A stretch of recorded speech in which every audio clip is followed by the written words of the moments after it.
Hteo bih sa vama da podelim jednu ideju koja može da vam bude interesantna, a to je kako da napravite sami CNC mašinu.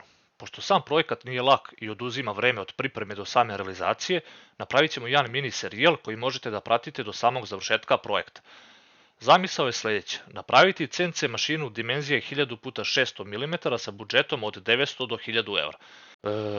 Znamo da gotove CNC mašine prelaze 2000 evra u zavisnosti od dimenzije i same upotrebe. Za osnovu mašine koristit ćemo šper ploču od 15 mm, klase BB/BB, ploča je vodootporna, vrsta drveta je breza, dužina ploče je 2500 mm, a širina 1250 mm.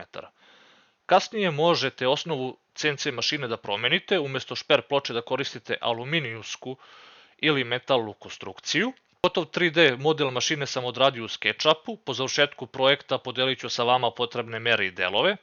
Ako vam je potrebna pomoć oko izrade CNC modela u SketchUpu, slobodno me kontaktirajte i rado ću vam izaći u susret. Proći ćemo zajedno kroz samo 3D modeliranje kako bi videli, a i razumeli šta je sve potrebno od same osnove do pokretnih i nepokretnih delova mašine i elektronike. Što se tiče samog dizajna, odlučio sam se za model sa 3 ose X, Y i Z koji ima vođice sa osloncem umesto linearnih okruglih vođica.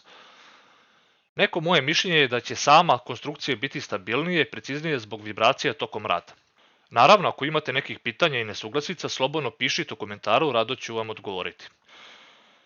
Kao što vidite, pored gotove CNC mašine sam odvojio sa leve strane mere za samu konstrukciju od šper ploča, a sa desne strane linearnu mehaniku i motore. Nadam se da sam vas malo zaintrigirao sa projektom. U sledećem klipu ćemo proći detaljnije kroz same delove pojedinačno.